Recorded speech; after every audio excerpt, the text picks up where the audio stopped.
जब हमने रिलेशन पढ़ा था तो हमने 11 का रिलेशन पढ़ा था। पर क्या पढ़ा था? तो भाई रिलेशन क्या है? Relation R is defined from a non empty set A to a non empty set B is a subset of A Cartesian product B is a subset of A Cartesian product. Cartesian से निकल, फिर हमने उसमें specific reflexive symmetric और transitive पढ़ा। Hopefully लिख दे। जिसके नोट्स अच्छे होंगे उसका पीडीएफ में ग्रुप में डलवा दूंगा कि आपने गलत लिखा है तो आप उससे देख लेना। किसी एक दो बच्चे की कॉपी, श्रेय अच्छी कॉपी बनाते, वैभव भी अच्छी कॉपी बनाता है, उस दिन ग्रुप में डाला था उसने।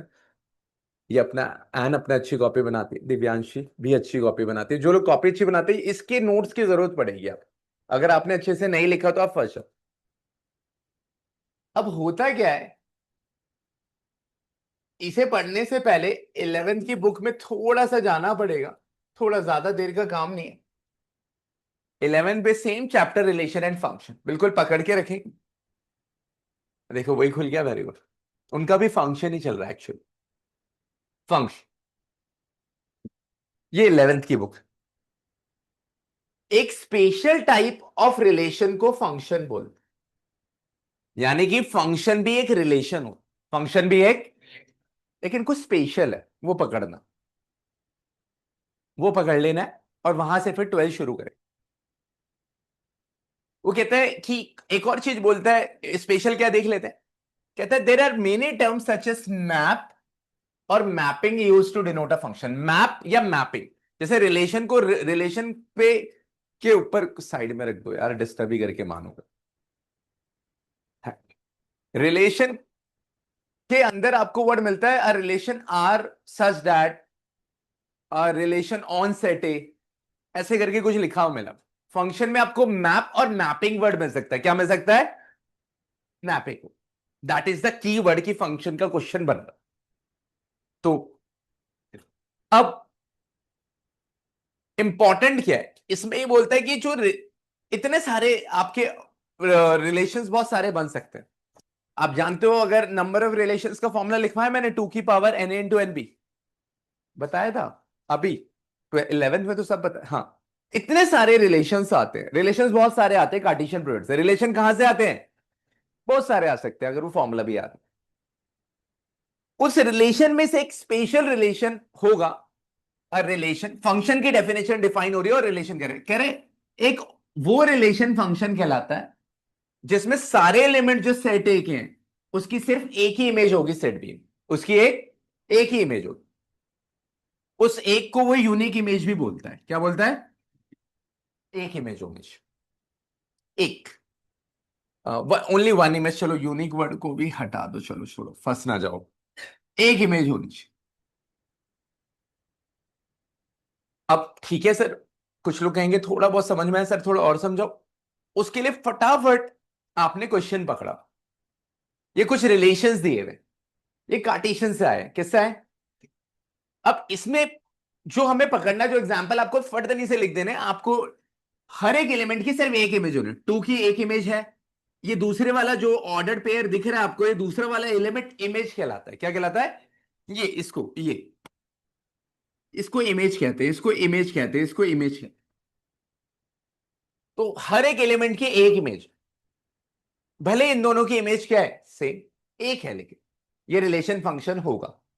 ये रिलेशन फंक्शन होगा। आगे बढ़ेंगे। 2 2 2 4 3 3 3 4। अब आप देखेंगे कि यहां पे एलिमेंट टू की कितनी इमेज है? दो। यहां तो रिलेशन है ये, लेकिन ये स्पेशल नहीं। क्या नहीं है? क्योंकि स्पेशल वाला तो ये था क्योंकि एक ही एलिमेंट की एक इमेज थी। ये रिलेशन तो है लेकिन फंक्शन नहीं हो। ये रिलेशन है तो फंक्शन नहीं।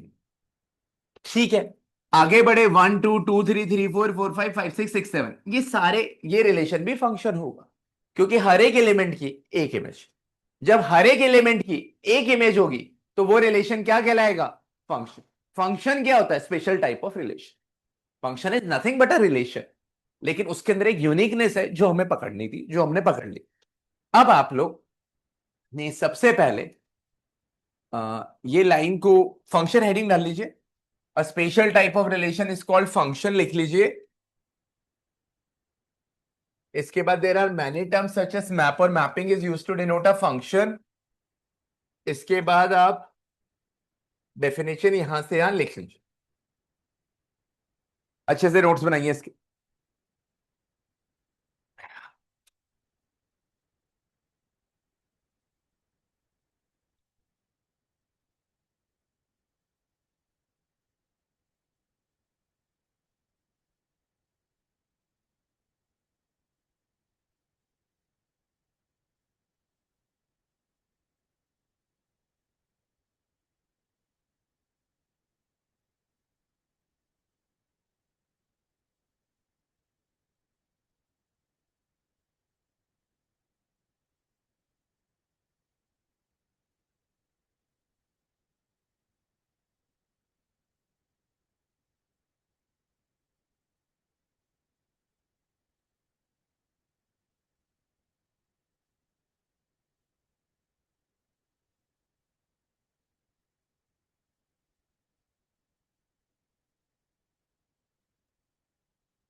लिख लिया? उसके बाद डेफिनेशन लिख दीजिए। उसके बाद एग्जाम्पल लिख लेंगे। जितना मैं बोलूं उतना ही लिखना, ना ज्यादा ना कम।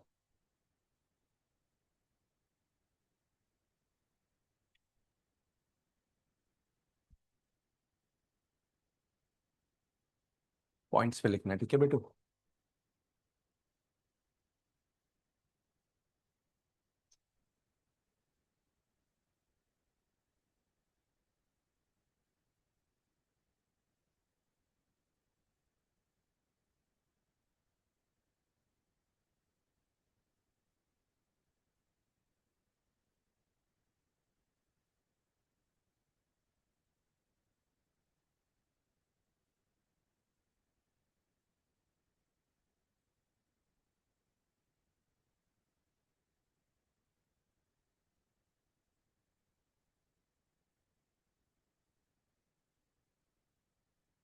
बड़े, ये 3 लाइन लिखने के बाद अगर आपने लिख ली हो, तो उसके बाद आप इसमें नीचे ये वाला एग्जाम्पल में ये 2 एग्जाम्पल मेंशन करते हुए अच्छे से लिखेंगे कि ये रिलेशन फंक्शन है, क्योंकि हर एक एलिमेंट की एक इमेज, हर एक एलिमेंट की, भले ही अच्छे से अपने शब्दों में लिखना, भले ही एलिमेंट 2 और 3 की सेम इमेज है चलेगा, लेकिन एक है, ये रिलेशन फंक्शन नहीं है, क्योंकि एलिमेंट 2 की कितनी इमेज है? 2। That is 2 and 4। ये एग्जांपल लिखो, बताओ why this relation is a function. ये एग्जांपल लिखो, बताओ why this relation is not a function. दोनों एग्जांपल को डिस्क्राइब करो। पहला एग्जांपल लो, एग्जांपल 1, फिर एग्जांपल 2। लेटने की नहीं हो रही भाई।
बड़े,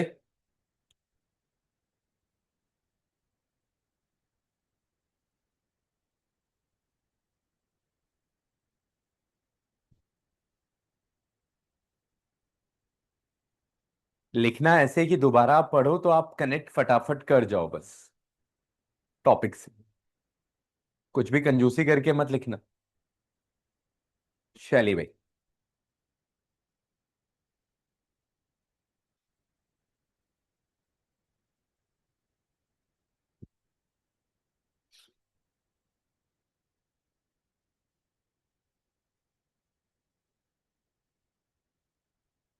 ठीक है, बढ़ सकते हैं। स्कूल में क्या पढ़ा है?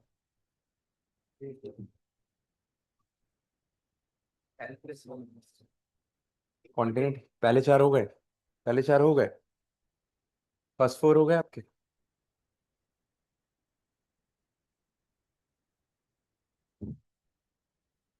मिसलिनियस रिलेशन की, मोहम्मद, इस चैप्टर की मिसल। चले, अब जो आखिरी चीज बढ़िया सी लिखनी है आप,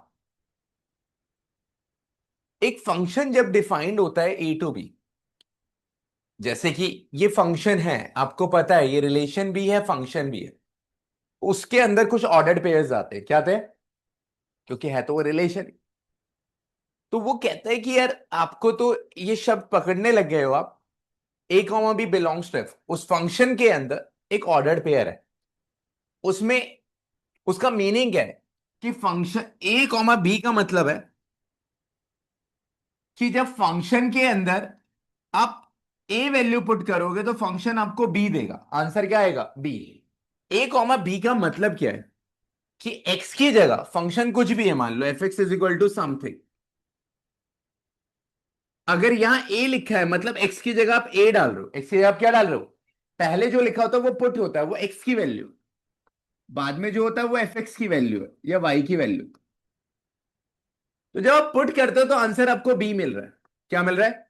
F of a is equal to b, इसका मीनिंग है, वो कह रहा है उस केस में बी तो इमेज है, दूसरी वाली तो क्या है? इमेज। जो पहले होता है उसको क्या बोलते हैं? Pre image. क्या बोलते हैं? और ये शब्द ही है, ये शब्द तुमने पकड़ लिए ना, आज तो पूरा चैप्टर पकड़ लोगे, बस शब्दों में ही बंदा फंसा हुआ है, क्योंकि चैप्टर 11 से कनेक्ट करता है। सेम रिलेशन के साथ था। आप में से 90% लोग रिलेशन वाला पार्ट भूल गए, लेकिन आपने रिलेशन कनेक्ट करा क्योंकि हमने 11th वाली बुक खोली, आपने फटफट पकड़ लिया, आपने कहा "हाँ यार ठीक है, ये तो आ रहा है समझ"। फंक्शन की आज की क्लास बहुत इंपॉर्टेंट है। आज फंक्शन का इंट्रो ही होगा, ज्यादा कुछ नहीं होना, लेकिन आज सब कुछ फंक्शन तुम्हारे दिमाग में बन जाए।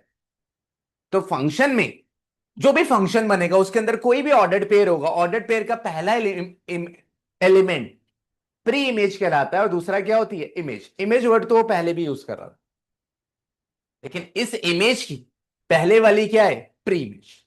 फंक्शन के केस में ही आप इमेज और प्री इमेज का नाम देते हो, इमेज और, रिलेशन में यह वर्ड यूज नहीं होता।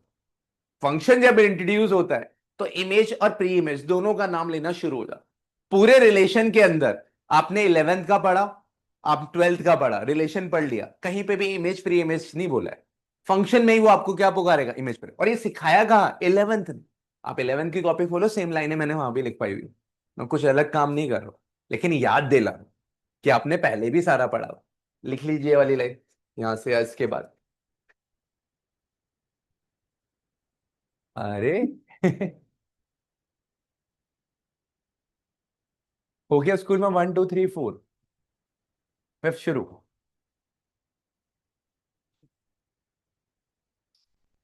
अपना तो ठीक है, आपका क्या पढ़ा है?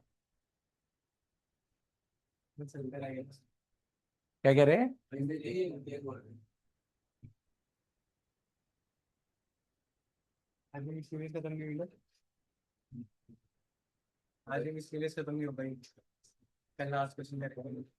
कोई बात नहीं, आप लोग अपना अच्छे से खुद पढ़ते रहो, क्या फर्क पड़ रहा है इन सब बातों से। कंस पॉइंट ये है कि आप उस टाइम पे करते क्या हो। बस उस टाइम पे आप पढ़ रहे हो तो आपका टाइम यूटिलाइज हो रहा है, नहीं पढ़ रहे हो तो टाइम वेस्ट कर रहे हो। अगर आपको आता है तो आप सवाल लगाते रहो, लगाने से तो कोई भी मना नहीं करेगा, चुपचाप लगाओगे, परेशान नहीं करोगे।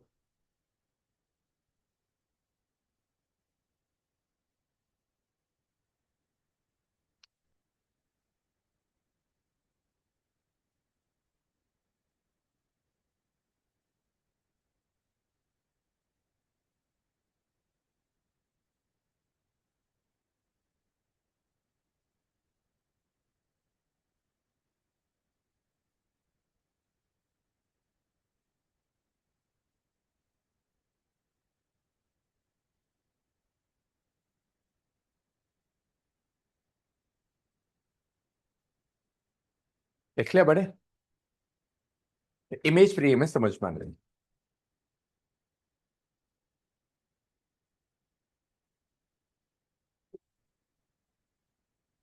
सुस्ती बहुत आ रही। सुस्ती जब भी आती है जब आप जंक फूड वगैरह ज्यादा खाते हो ना, तब भी आ सकती है। नहीं नहीं, तो 7 साढ़े 7 बजे सुस्ती आने का मतलब नहीं है, दिन में तो आती है। मैं छोटा था, मम्मी से कहता था सुस्ती आ रही है, अरे इधर आ, सुस्ती उतार दू पटाख कर। कह रही गायब, मैं यूं करके वापस। 2 3 बार कहा उसके सामने, उसके बाद मम्मी के सामने सुस्ती वर्ड यूज नहीं करा कभी। जो बचपन में ऐसा पता नहीं मैं कहाँ से सीख गया, 4th 5th क्लास में आई ऑलवेज यूज टू से सच में, मम्मी सुस्ती आ रही है यार। पता नहीं क्या होता था बॉडी में, अजीब सा लगता था मुझे। मैं कहती आ जा उतारती हूँ। 2 3 बार करा मैंने, कहा अब अभी आती भी है तो भी नहीं बताता, अब भी नहीं बताता।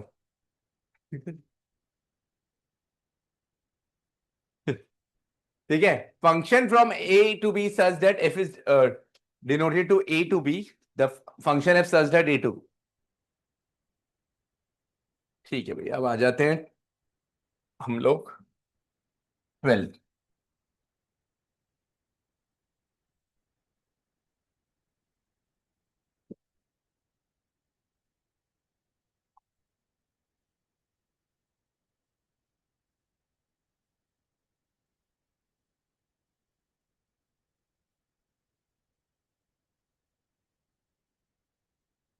अब आपने फंक्शन, फंक्शन बहुत तरह के फंक्शन आप लोगों ने देखे, identity function, constant function, modulus function, signum function, नाम तो सुना होगा। ये भी मैं दोबारा दोबारा आपको पढ़ाता रहूंगा जैसे जैसे क्वेश्चन में आते रहेंगे, क्योंकि इसकी जरूरत है। अब हमारे बहुत सारे पॉपुलर फंक्शन में एक फंक्शन है इस चैप्टर के अंदर जो स्टार्ट होता है, वो है वन वन फंक्शन। क्या है? इंजेक्टिव फंक्शन, जिसका दूसरा नाम। अब देखिए सारे, यहां से हमारी कहानी शुरू। ये 12th अब शुरू हुई, इससे पहले पूरा ले। तो function F such that x to y set to B one और इंजेक्टिव। अब ये जो भी बोल रहा है उसका मीनिंग आपको समझ में आएगा उसके एरो डायग्राम्स। इस डायग्राम को क्या बोलते हैं? क्या बोलते हैं? Arrow diagram is one form to represent a relation और फंक्शन। फंक्शन में एक बात और क्लियर होती है कि जो भी फंक्शन डिफाइंड होता है, फंक्शन में बड़ा क्लियर होता है, रिलेशन में ऐसा नहीं होता। फंक्शन अगर डिफाइंड है तो पहला वाला पार्ट डोमेन है और दूसरा वाला पार्ट कोडोमेन है। ये सिर्फ फंक्शन में होता है, रिलेशन में नहीं होता। अगर फंक्शन डिफाइंड दिया है, फंक्शन क्या दिया है, तो पहला डोमेन कोडोमेन। डोमेन निकालने की जरूरत नहीं होती, रेंज तो निकालनी ही पड़ेगी अगर दिया है तो, फंक्शन डिफाइंड किया है तो। अब होता क्या है कि एक फंक्शन ये दिया है फन, अब इसको ध्यान से देखेंगे। ये वन वन फंक्शन है, ये वन वन फंक्शन इसलिए वन वन। वन वन का मतलब है one one one one one one one one, मतलब हर एक एलिमेंट जो डोमेन का है, जो उसकी डिस्टिंक्ट इमेज है। क्या इमेज है? डिस्टिंक्ट इमेज, अलग इमेज है। अब जैसे ये हमें तो समझ नहीं आया, बहुत लोग बोलेंगे, सही बात है। आप इसे देख लीजिए, इसके अंदर वन और टू की एक ही इमेज है, बी, एक ही इमेज है। ये वन वन फंक्शन है, ये मेनी वन फंक्शन कहलाएगा। क्या कहलाएगा? Many element have in the domain have same image, many one. One one में ऐसे ही बोल, जैसे बोलता है ऐसे ही समझता है, वन वन वन वन मतलब डिस्टिंक्ट।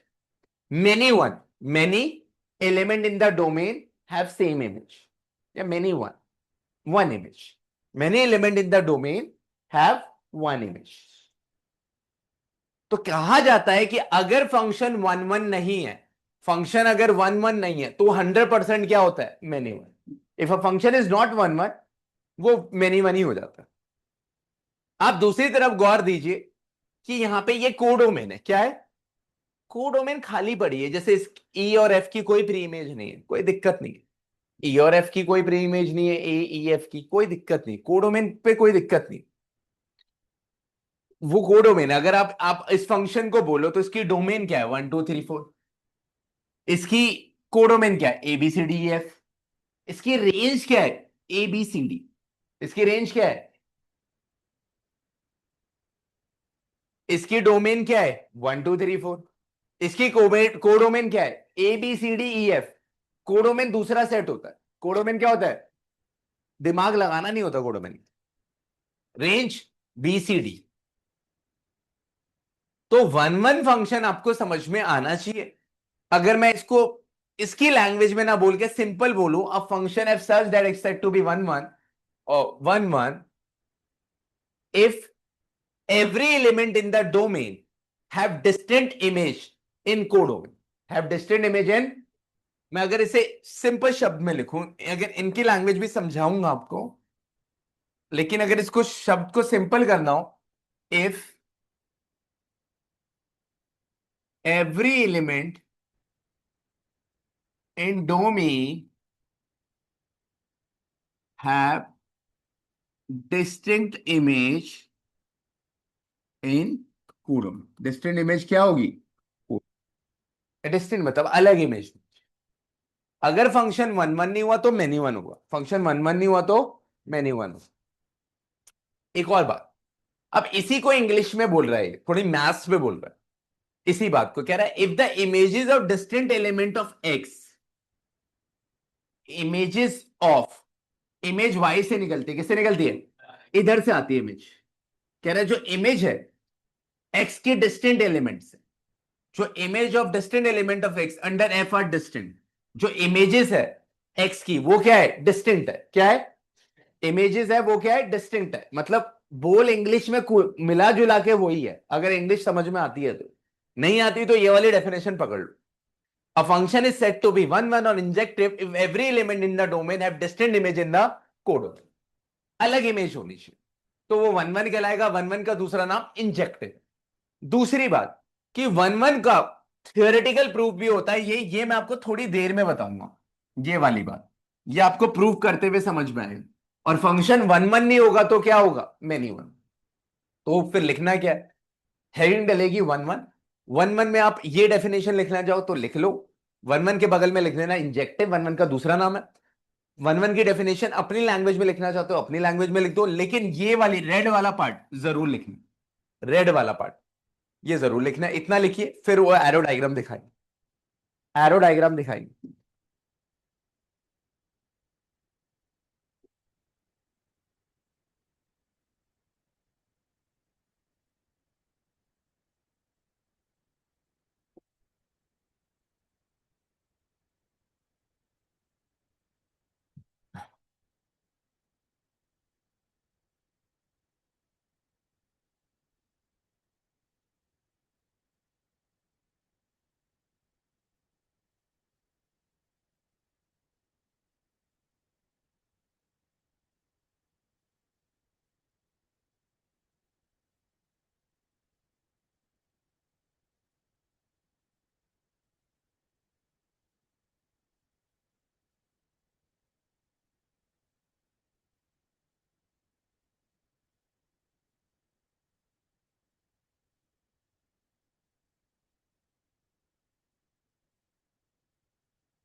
फिजिक्स का पेपर मिल गया भाई युवराज? अब मिलेगा।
सुबह किसी ने दिया छेड़ मार।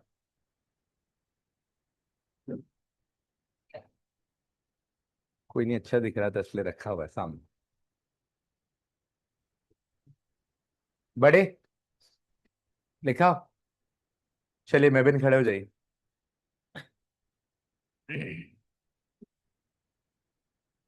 आप खड़े हो जाएं पीछे। हम्म।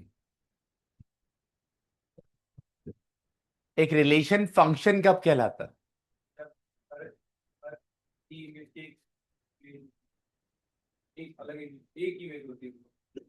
एक इमेज होती है। हर एक एलिमेंट जो डोमेन में है, उसकी एक इमेज होती है। और अगर एक से ज्यादा हुई तो वो रिलेशन फंक्शन नहीं हो। सही बोल रहे हैं। एक रिलेशन फंक्शन तभी होता है जब हर एक एलिमेंट जो डोमेन में है, उसकी एक ही इमेज होती है। वो 11th वाली डेफिनेशन। वन वन फंक्शन कब होता है? यूनिक का बोले तो? हाँ, हर एक एलिमेंट की एक इमेज होती है। जैसे कि आप इस एग्जाम्पल में देखिए, इसके नीचे आपको ये एरो डायग्राम डालना होगा, आपको बोलना पड़ेगा this function is one one. क्योंकि डोमेन की हर एक एलिमेंट की एक ही इमेज, या बोलेंगे यूनिक मतलब डिस्टिंक्ट इमेज है, क्या है। लेकिन ये फंक्शन वन वन नहीं है। आप दूसरा एग्जाम्पल लेंगे, this function is not one one, बोलेगा क्यों? क्योंकि एलिमेंट वन और टू की सेम इमेज अगर सेम हो जाएगी तो वो वन वन नहीं होगा, वो मैनी वन हो जाएगा। क्या हो जाएगा? तो आप जैसे ही ये एग्जाम्पल यहां पे डालेंगे, वन वन और मैनी वन लिखने के बाद, उसके बाद आपको ये दोनों लिखने हैं। आपको लिखना है why this function is one one, why this function is many one. बैठ जाइए। गुड। ये लिख लिया आपने सबने? ये एग्जाम्पल डालिए, पहला और दूसरा।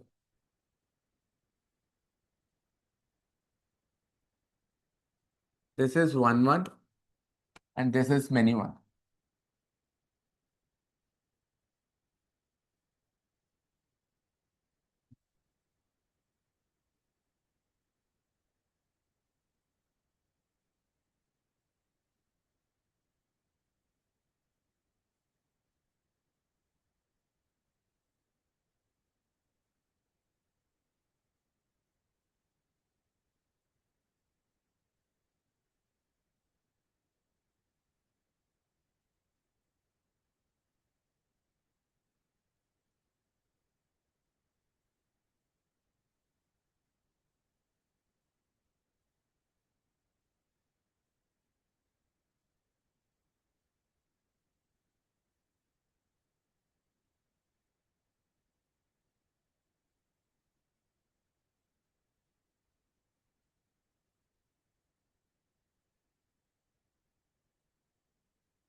बड़े, रीजन लिखना क्योंकि हर एक एलिमेंट डोमेन की सिर्फ एक इमेज है। ये फंक्शन वन वन नहीं है। रीजन लिखना क्योंकि एलिमेंट और वन और टू की सेम इमेज।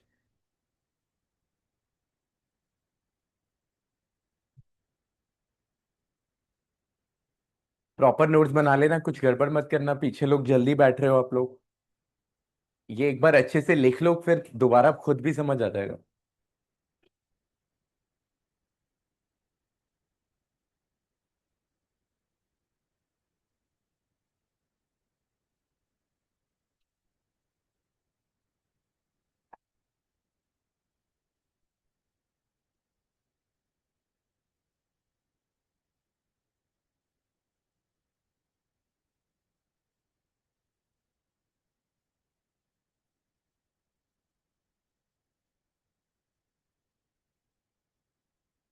बड़े।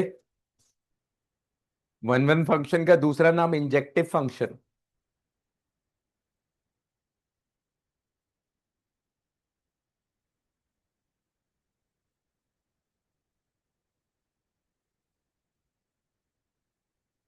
रीजन के साथ लिख लीजिए सारे लोग प्लीज। मैनी वन का कोई दूसरा नाम नहीं है। ऑन टू दूसरा फंक्शन बनने जा रहा है इस चैप्टर में। इस एक्सरसाइज में सिर्फ दो ही टॉपिक है, एक पढ़ लिया वन वन, दूसरा है ऑन टू। अब देखिए क्या, जब वन वन की बात होती है तो डोमेन की बात होती है कि डोमेन के सारे एलिमेंट की एक इमेज होनी चाहिए। वन वन के लिए फर्क नहीं पड़ता, जैसे यहां पे कोडोमेन की दो एलिमेंट की कोई प्री इमेज नहीं है। ध्यान से पकड़ना। अब इसके बाद पहले क्वेश्चन से आखिरी क्वेश्चन तक तुम्हारा है। ई और एफ जो कोडोमेन का एलिमेंट है, इसकी कोई भी प्री इमेज नहीं है। वन वन को इससे इससे मतलब नहीं, वन वन है ये वन वन नहीं है, मैनी वन है, तब भी फर्क नहीं पड़ा, इसकी ए एफ की प्री इमेज नहीं। अगर मैं यहां पे देखूं, अब कुछ लोग को समझ में आना शुरू होगा। इसके बाद दोनों टीम से दो दो प्लेयर को बुलाएंगे जो वन वन और ऑन टू समझाएगा, ठीक है। अब देखिए समझाना क्या है वो देखिए कि यहां पे ऑन टू जो दूसरा फंक्शन बनने वाले हो, वहां पे रेंज को देखना पड़ता है। रेंज क्या है? रेंज क्या है? A B C D. Say yes और नो एवरीवन। कोडोमेन क्या है? ए बी सी डी ई और एफ। क्या रेंज कोडोमेन के बराबर है? बराबर नहीं। वन वन है वो, फर्क दिक्कत नहीं है, बराबर नहीं। अगर ये मेनी वन वन है, ये नॉट वन वन, ये वन वन तो नहीं है। लेकिन अगर मैं यहां पे रेंज निकालता तो बी सी डी आती, और कोडोमेन निकालता तो A B C D E F आता। से यस और नो एवरीवन बाबा, खलास। तो यहां पे भी रेंज कोडोमेन के बराबर नहीं है, कोई दिक्कत नहीं, फर्क नहीं पड़ा। वन वन नहीं है, मैनी वन है।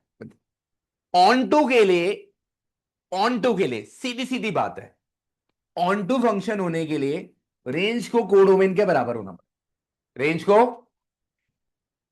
क्या यहां पे रेंज कोडोमेन के बराबर है? से यस और नो एवरीवन। ऑन टू नहीं है, नॉट ऑन टू। सबसे पूछ रहा हूं, क्या यहां पे रेंज कोडोमेन के बराबर है एवरीवन? ये भी ऑन टू नहीं है यार। ये वन वन भी नहीं है, ऑन टू भी नहीं है, मैनी वन है। ये वन वन है, ऑन टू नहीं है, मैनी वन नहीं है। अब यहां देखिए, रेंज कोडोमेन के बराबर है क्योंकि रेंज है आपकी एबीसी, और कोडोमेन भी क्या है आपकी? एबीसी। जब रेंज कोडोमेन के बराबर होती है तो फंक्शन क्या होता है? Onto. अब मेरा सवाल सारांश से, क्या ये वन वन है? उसके अलावा कोई मत बोलो। ये वन वन नहीं है, वन टू। ये वन वन नहीं है, कोई दिक्कत नहीं, ये वन वन नहीं। ऑन टू है। क्या ये मैनी वन है? से यस और नो। मैनी वन है, मैनी वन है, ऑन टू है। तो ऑन टू से क्या सीखे बिना डेफिनेशन पढ़े कि सर रेंज कोडोमेन के बराबर हो। रेंज किसके बराबर नहीं? ठीक है, आगे आते, जैसे पूछेंगे वही बता देगा, ठीक है।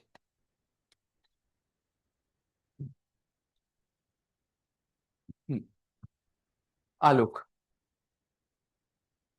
आप बताइए कि क्या ये फंक्शन वन वन है, ऑन टू है, मेनी वन है? ये फंक्शन वन वन है क्योंकि हर एक एलिमेंट की डिस्टिंक्ट इमेज है। से यस और नो। ये फंक्शन ऑन टू है क्योंकि रेंज कोडोमेन के बराबर है। ये function one one onto दोनों है, लेकिन मेनी वन नहीं है। तो ये वन वन है, ऑन टू भी है। जो फंक्शन वन वन और ऑन टू दोनों होते हैं उन फंक्शन को बोलते हैं बाइजेक्टिव। क्या बोलते हैं? तो ये फंक्शन बाइजेक्टिव। और पूरी एक्सरसाइज कमाल की बात है, आप मान के चलो आपको 50% आ चुका है, सच में कह रहा हूं। पूरी एक्सरसाइज सिर्फ दो ही टॉपिक में, वन वन और ऑन टू। रिलेशन किस में था? Reflexive symmetry transitive. और पूरी exercise one one onto, इस 5 टॉपिक में 5 नंबर है वो। और कोई खतरनाक नहीं है टॉपिक, मतलब कोई लिखा सही होना चाहिए, लेकिन क्योंकि एक हफ्ते बाद भूल जाओ तो पढ़ लो। अब आपको कुछ समझ में आया? पहले तो आप ऑन टू को ऑन टू हेडिंग डाले, onto function should be your heading, और आप ब्रैकेट में लिख दीजिए सर्जेक्टिव फंक्शन। क्या लिख दीजिए? सर्जेक्टिव। ऑन टू का दूसरा नाम सर्जेक्टिव है। Onto, onto function bracket में लिखिए उसका नाम सर्जेक्टिव। क्या लिखिए? सर्जेक्टिव फंक्शन भी कहलाता है। ठीक है, ओके। अब आपको क्या समझ आया? A function is set to B onto if range is equal to, लिख लो अपने शब्द में, a function f is set to B onto if range is equal to codomain.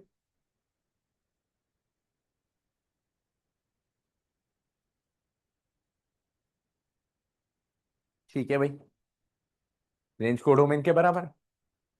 अब ये दोनों एग्जाम्पल नीचे डालिए। आप बताइए ये वन वन क्यों नहीं है, ये ऑन टू है, ये मिनी वन है। इस वाले थर्ड वाला एग्जाम्पल डालिए, एरो डायग्राम। थर्ड वाला एरो डायग्राम डालिए और उसे एक्सप्लेन कीजिए कि वो क्यों ऑन टू है, वो क्यों वन वन नहीं है, उसे मेनी वन क्यों बोल रहे हैं। हर चीज का आगे रीजन लिखना आपको याद रहेगा। अपने शब्द में लिख दो, एक लाइन में लिख दो।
बड़े लिखा। तो फंक्शन वन वन क्यों नहीं है अतुल? ये फंक्शन वन वन क्यों नहीं है?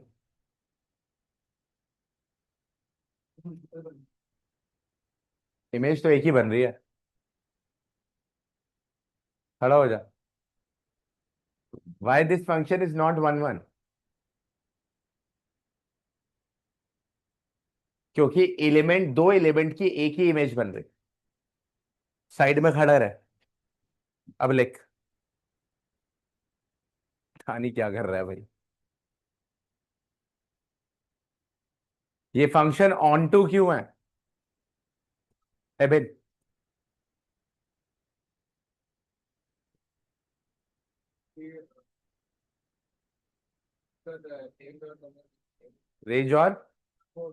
रेंज और कोडोमेन दोनों से। ये फंक्शन मेनी वन क्यों है?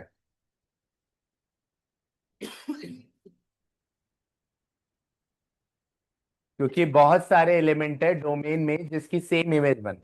Many elements in the domain have same image, therefore this function is called many one।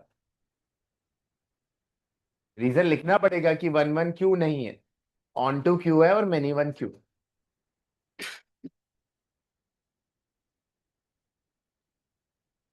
बड़े हो गया। हाँ, क्या चाहिए? बाइजेक्टिव, क्योंकि वन वन ऑन टू दोनों है। फंक्शन बाइजेक्टिव तब होता है जब वन वन ऑन टू दोनों होते।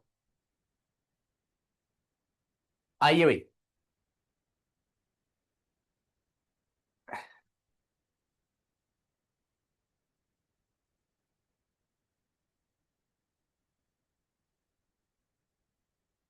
बाइजेक्टिव फंक्शन वो होते हैं जो वन वन और ऑन टू दोनों होते हैं, ये डेफिनेशन 7 लिख ले।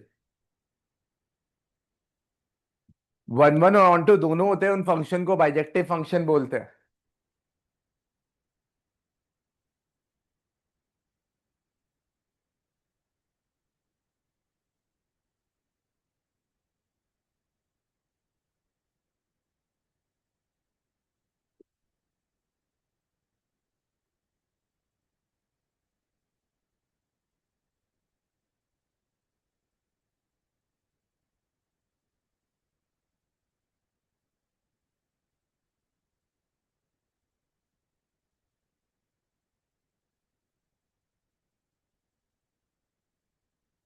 बड़े।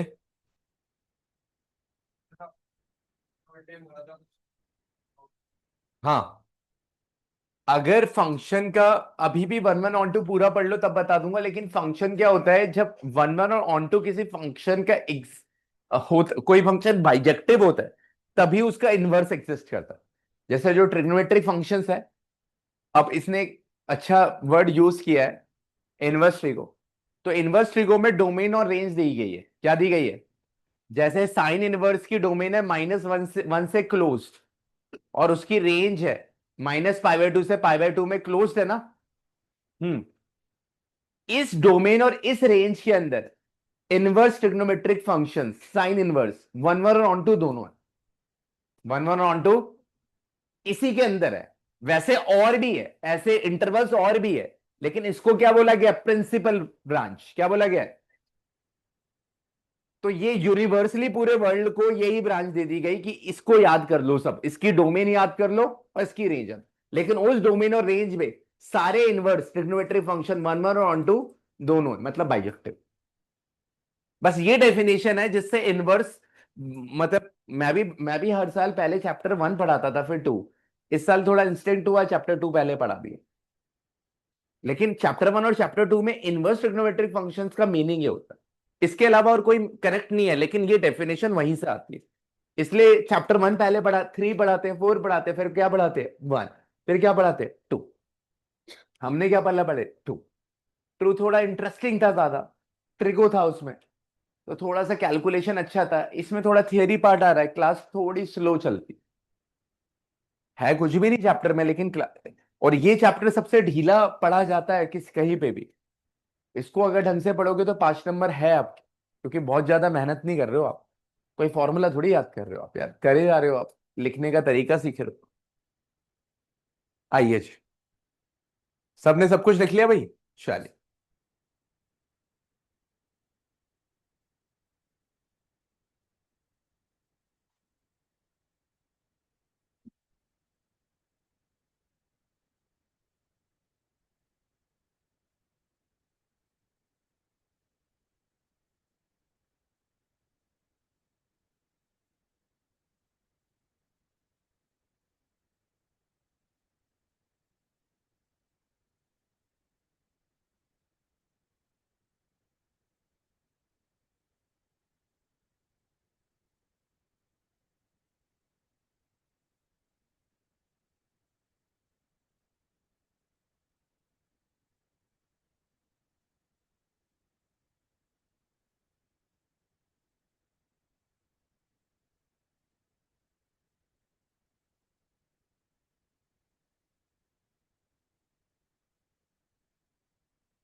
1.2 है ना?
आइए देखिए,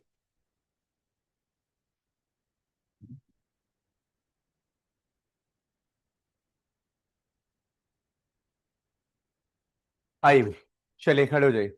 अतुल। समर्थ, सक्षम। Alexis, Chauhan. Kartik.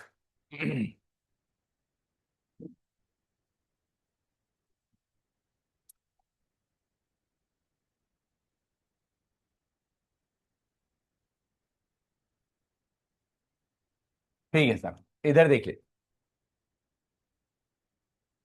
Injectivity and surjectivity आपको देखनी है।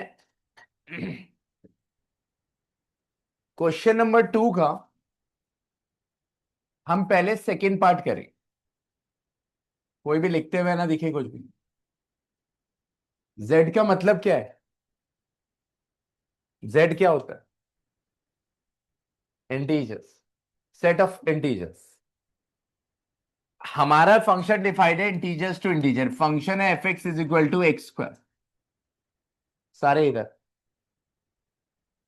अब आप इंटीजर्स के लॉजिक से आप बताएंगे, क्या फंक्शन आपका वन वन है ये?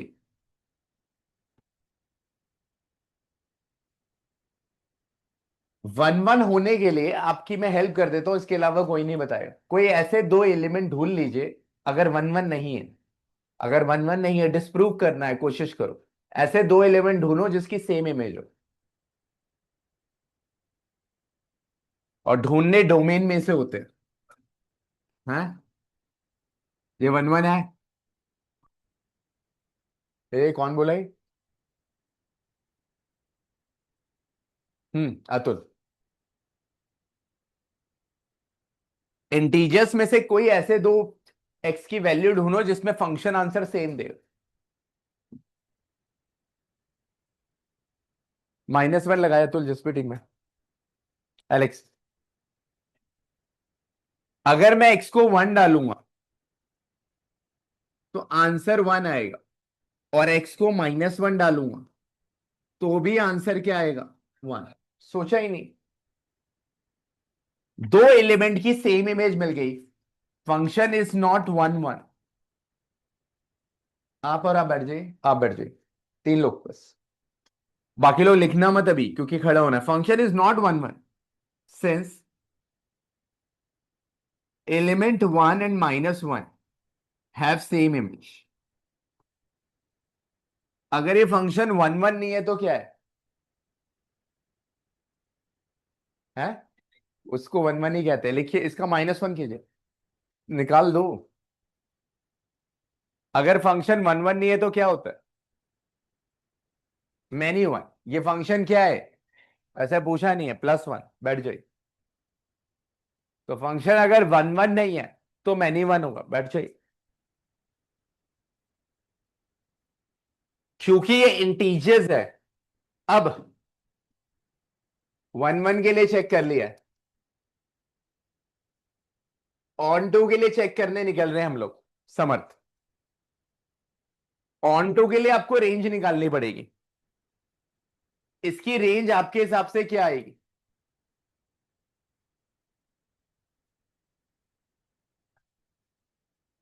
जीरो नहीं आएगा क्या? तो बोल क्यों नहीं रहे? अच्छा। -2। बैठ जाइए। -2। बिना सोचे समझे बोल रहे हैं। शौर्य टेरियाल, खड़े हो जाइए। रेंज क्या होनी चाहिए?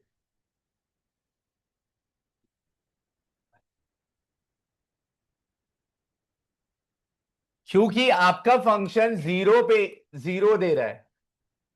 और आप +-1 डालोगे तो भी वो +-1 का स्क्वायर 1 देगा। आप +-2 डालोगे तो +-2 का स्क्वायर वो 4 देगा। तो 0, 1, 4, 9, 16 ही देगा। इनके बीच का कोई नंबर नहीं दे सकता +1। इसके बीच का कोई भी नंबर इस रेंज में नहीं मिल सकता। कोई भी नहीं मिलेगा। आप मिला लो, 2 कभी नहीं मिलेगा, 3 कभी नहीं मिलेगा। अब इसकी कोडोमेन क्या है ये? जब फंक्शन डिफाइन होता है तो दो चीजें पता होती है, डोमेन और कोडोमेन। बहुत कुछ सीखना है, लिखना मत, दो तीन लोग लिख रहे होंगे, सुनेंगे नहीं। रेंज कोडोमेन के बराबर नहीं है। क्यों भाई? क्योंकि कोडोमेन पूरी जी है, इंटीजर्स, तो फंक्शन ऑन टू नहीं। लेकिन यहां समझने वाली बात यह, फंक्शन मानने की रेंज इतनी आसानी से इसलिए निकाल पा रहे हो क्योंकि कोडोमेन इंटीजर्स है। या छोड़ो, आपकी डोमेन इंटीजर्स है, क्या है? अगर डोमेन रियल नंबर्स होगी, क्या होगी? तो वहां पे आपको you need to apply a method to find the range. क्यों? क्यों सर? अगर इस क्वेश्चन से किसी को सीखना है, दो तीन लोग बैठे हैं जो लिखेंगे बाद में समझने के बाद। देखो, आपकी डोमेन इंटीजर थी, जीरो डाला, जीरो के बाद अगला नंबर क्या डालोगे? वन, क्योंकि इंटीजर्स है। रियल नंबर होता क्या होता? तो जीरो और वन के बीच में इन्फिनिट रियल नंबर है, क्या डालोगे? डाल नहीं सकते आप वैल्यू। रियल नंबर्स के केस में इतनी आसानी से रेंज नहीं निकलती, इतने प्यार से जो वो निकाल गया। वहां देर इज समथिंग डिफरेंट जो इलेवेंथ में कर रखा है, दोबारा सिखाऊंगा। लेकिन इलेवेंथ में वो भी सीखा हुआ है। रेंज निकालना मैंने बहुत मेहनत से सिखाया हुआ है बहुत लोग। लेकिन पता है ट्वेल्थ में आके भूल जाएंगे। कुछ बाहर के भी आए, तो बाहर मतलब बाहर के आने का मतलब जो इलेवेंथ में आए उन्होंने फंक्शन ही ढंग से नहीं पढ़ा, जो भी लोग आए अब उनको फंक्शन प्रॉब्लम वहां पे भी आई है। लेकिन लिखना क्या है? कुछ लोग तो समझते हैं, लिखते नहीं है यार, बुरा ही लगता है, इतना समझाओ, लिखते लिखने में भी दिक्कत। ये जरूर लिखना कहानी में कि इसकी रेंज बड़े प्यार से निकाल रहे हो, लिख देना बड़े प्यार से निकाल रहे हो। बड़े प्यार से निकाल रहे हो क्योंकि इसकी डोमेन इंटीजर है। इसकी डोमेन क्या है? फट डाला जीरो, फट डाला प्लस माइनस वन, आंसर मिले जा रहा है। लेकिन अगर इसकी डोमेन रियल नंबर होती तो this is not the method to find the range. इस मेथड से रेंज नहीं निकलेगी, फिर रेंज निकालनी प्रॉपर पड़ेगी। वो अभी सिखाऊंगा, एक सेकंड के अंदर लिख लीजिए। प्रॉपर लिख लेना, अगर डोमेन रियल नंबर हो तो ऐसे नहीं कर सकते आप जितने प्यार से निकाल के। स्कोर क्या चल रहा है भाई? नेगेटिव में नेगेटिव हो रहे। अब बताओ स्कोर है? 55 हो गए आपके? आवाज भी तेज हो रही है तेरी। 54, 46 हो रहे हैं। सीधा बोल देगा, इल्जाम लगा के झूठ बोल रहा है। कभी गलती से तुझसे नहीं हो गई गलती? दो।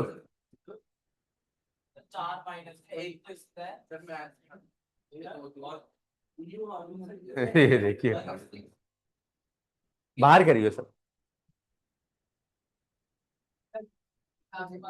अरे ठीक है भाई, एक पॉइंट दे दो यार, क्या जा रहा है तुम? 54, 46 है ना? मैं तो क्विज करने वाला था मंडे यार, बस रहने रुक वाली। मूड बड़ा क्विज लेने वाला हो रहा है।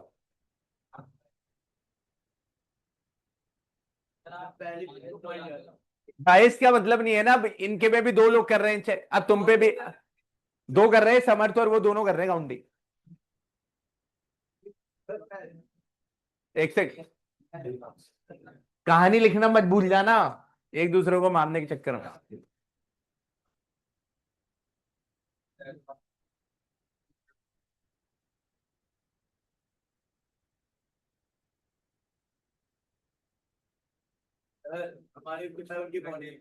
है 55 और वो कितना बोल रहे हैं? आपके कितने बोल रहे हो आप? भाई समर्थ तो सही कर रहा है, वो झूठ नहीं बोलता।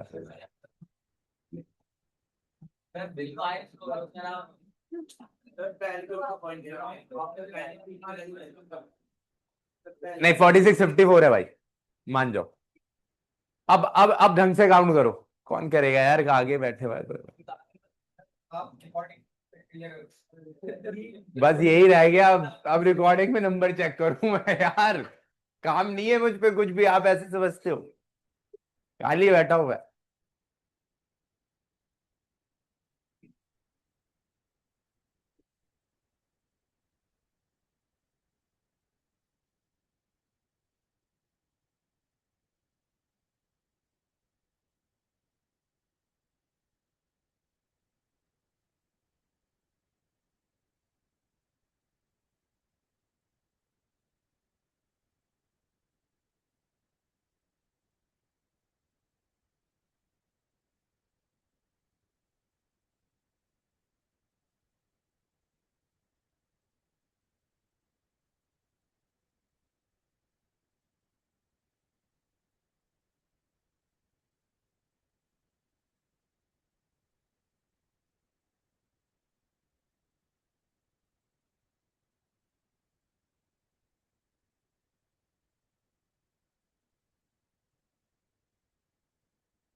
चलो भाई लिख लिया।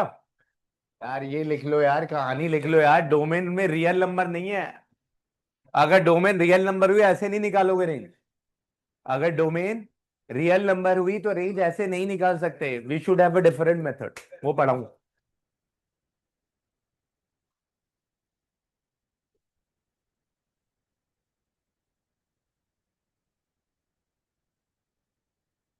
अगर डोमेन रियल नंबर हुई तो आप नहीं निकाल सकते हो। आप रेंज इस तरह नहीं निकालोगे वैल्यू पुट करके। हाँ क्योंकि रेंज नहीं, एक और तरीका भी होता है। एक ऐसी प्री इमेज ढूंढ लो जिसकी इमेज ना हो, there is also different method.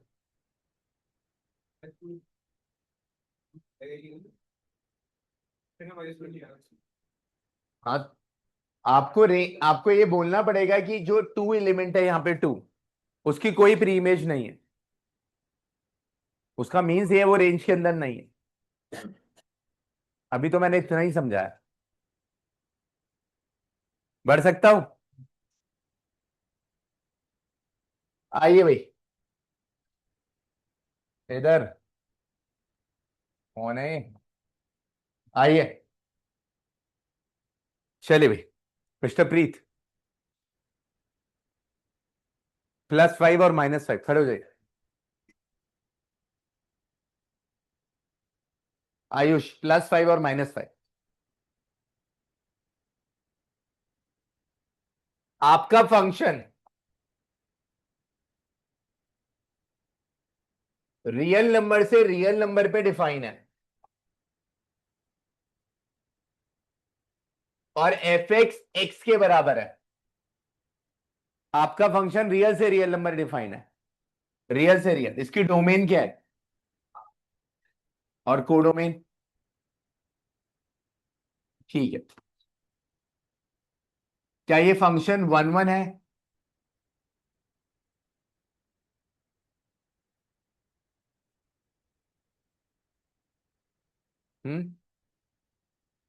1 1 है? क्यों? +1। फंक्शन 1 1, ये सेम ही रीजन है, सही तो कह रहा है। 1 डालोगे, अभी भी तो 1 डालना अलाउड है, 1 डालोगे तो 1 मिलेगा, -1 डालोगे तो भी 1 मिलेगा। क्या दिक्कत है भाई बोलने में?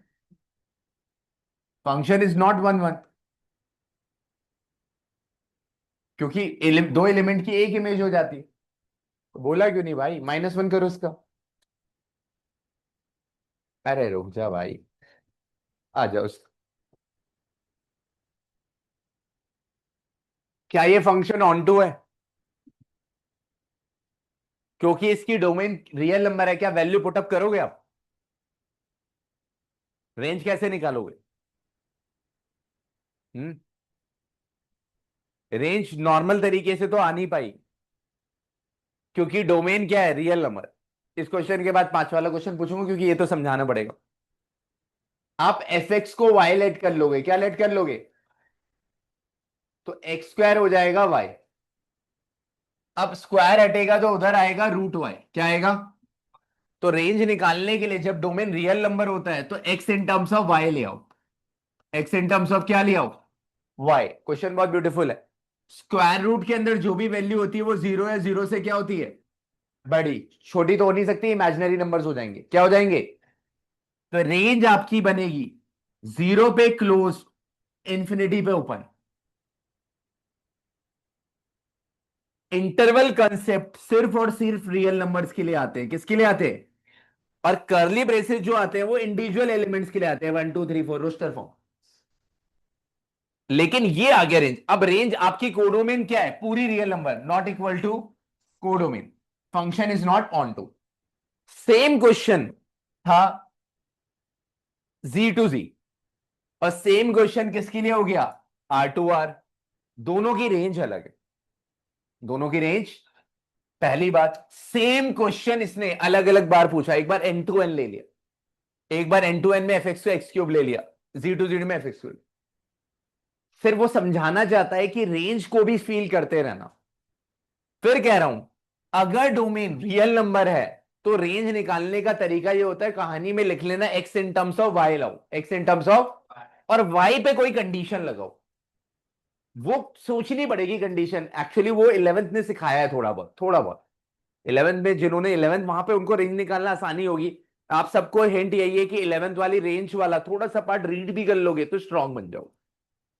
जो क्वेश्चन हम बार बार करते थे, आप लोग को याद होगा, √9 - x², भूल गए? याद है क्या थी डोमेन? -3 से, और रेंज क्या थी? 0 से 3। ये क्वेश्चन इतना फेमस था, इन्होंने इतनी बार कर लिया, आंसर याद हो गया इनको। तुझको तो वो याद नहीं आ रहा, समझ। समझ क्या, मैं याद नहीं करता सर, मैं तो समझता हूँ। ठीक है, चलिए।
जाओ, जगह है अभी, कोई दिक्कत नहीं है।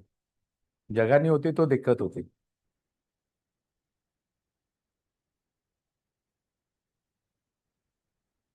आप लोग का भी कॉमर्स में क्या हो गया, रिलेशन फंक्शन? फिर डिटर्मिनेंट तो सही है, प्रैक्टिस अच्छी हो गई होगी। करी है स्कूल में प्रैक्टिस? सारांश, कुछ प्रैक्टिस कर रहे हो या अभी भी टाइम पास हो रहा है? कर रहे हो आप? वो भी पढ़नी है, सब पढ़ लो यार।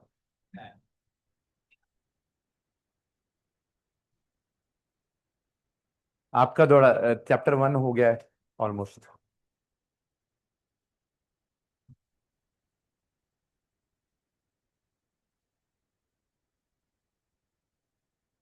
जब डोमेन रियल नंबर होती है तो आप वैल्यू सब्स्टिट्यूट करके रेंज नहीं निकालते, वहां पे रेंज निकालने के लिए यू नीड, आपको x in terms of y लाना पड़ता है, कुछ कंडीशंस लगानी पड़ती है। और आंसर, जब डोमेन रियल नंबर होता है तो रेंज इंटरवल फॉर्म में आती है। और उस केस में most of the time codomain भी रियल नंबर ही होगा। रेंज हमेशा सबसेट होता है कोडोमेन का, रेंज हमेशा। ये लिखवाया मैंने? हाँ, वेरी गुड, चलो ये लिखवा दे तो अच्छा। रेंज हमेशा सब, रेंज कोडोमेन से ही आएगा। अब ये रेंज जो है, अब ऐसा नहीं हो सकता था यहां नेचुरल नंबर लिखा हो। अगर ये नेचुरल नंबर लिखा हो तो ये रेंज आ ही नहीं सकती। रेंज को आना किससे पड़ता है? कोडोमेन से। तो देखिए, कोडोमेन भी रियल नंबर है, ये रियल नंबर के अंदर ही आए। लेकिन जितना अच्छा समझ के लिख लिया तो बात बन जाएगी। क्योंकि पूरा शुरू से आखिर तक पढ़ा रहे हैं तो बात बनेगी बनेगी, कैसे नहीं बनेगी। ठीक है, ओके हो गया। चलो, लिख लिया सबने? हम्म,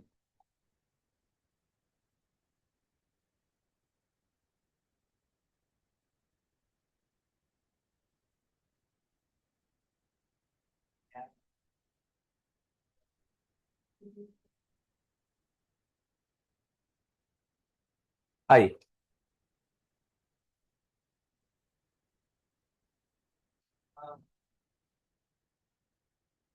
मॉडुलस फंक्शन को देख लीजिए पहले सर। ठीक है, याद आया मॉडुलस फंक्शन? है? खड़ा हो जा, खड़ा हो, जल्दी जल्दी आ जा, जल्दी जल्दी आ जा।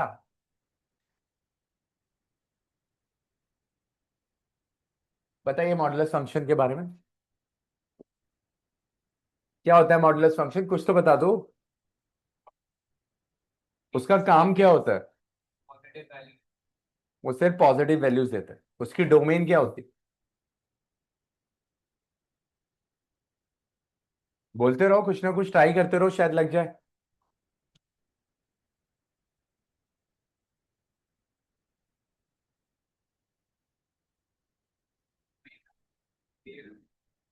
हम्म। रेंज। बैठ जाओ। कोशिश अच्छी। आइए जी।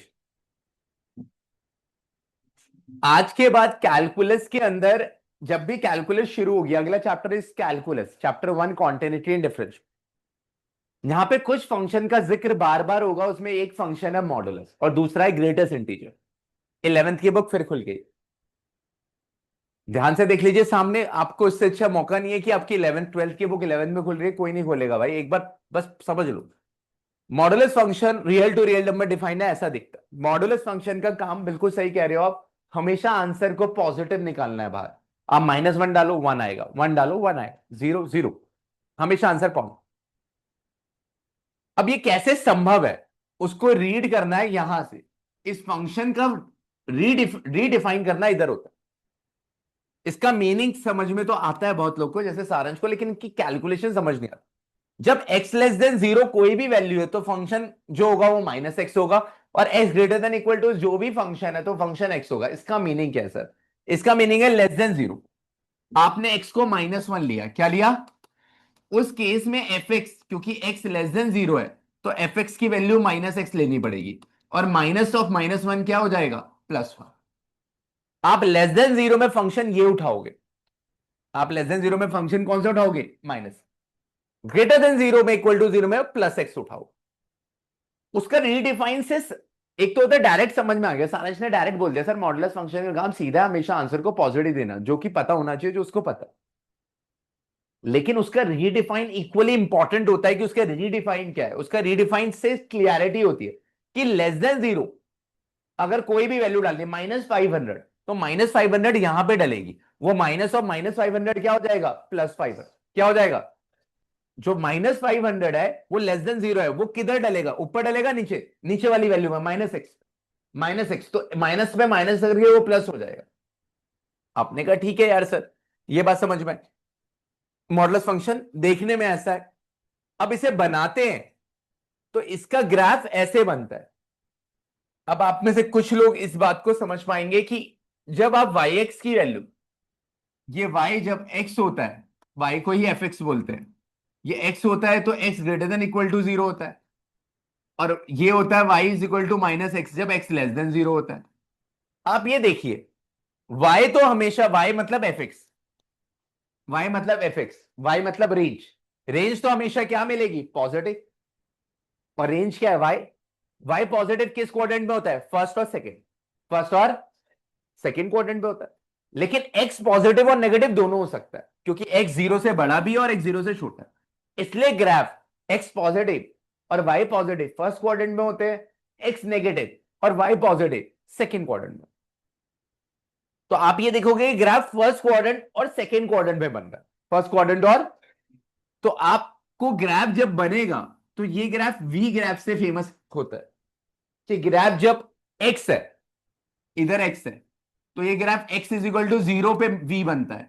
अगर मान लीजिए इधर ये हो जाता है मॉड x-1, तो ये ग्राफ फेमस होता है 1 पे v बनता है। किस पे बनता है? 1 पे v। x-1 को आप 0 करते हो तो x1 आता है, तो ये 1 पे v बन जाता। अगर ये x+1 होता, तो x+1 को 0 करोगे तो x-1 होगा, तो ये -1 पे v बनेगा। किस पे बनेगा? माइनस। अगर इतना समझ आए तो ठीक है, नहीं तो उतना नहीं समझ में आ रहा, चलेगा। लेकिन मॉडुलस फंक्शन ऐसा दिखता है, उसको रीडिफाइन ऐसा करते हैं। उसकी डोमेन रियल नंबर होती है, क्या होती है? कुछ भी डालो, लेकिन रेंज उसकी पॉजिटिव रियल नंबर्स होती है, 0 से इन्फिनिटी। क्योंकि वो सिर्फ पॉजिटिव वैल्यू देता है, 0 देता है इन्फिनिटी, उसके बीच की इन्फिनिट वैल्यू। पहले हेडिंग डालिए, मॉडुलस फंक्शन लिखिए, ग्राफ बनाना है उसका, ग्राफ बनाना है उसका।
जो भी पढ़ा है एक बार पढ़ लीजिए, दोबारा पूछने वालों। फंक्शन क्या होता है, वन वन फंक्शन क्या होता है, ऑन टू क्या होता है, बाइजेक्टिव क्या होता है, मॉडुलस क्या होता है, रीड कर लीजिए।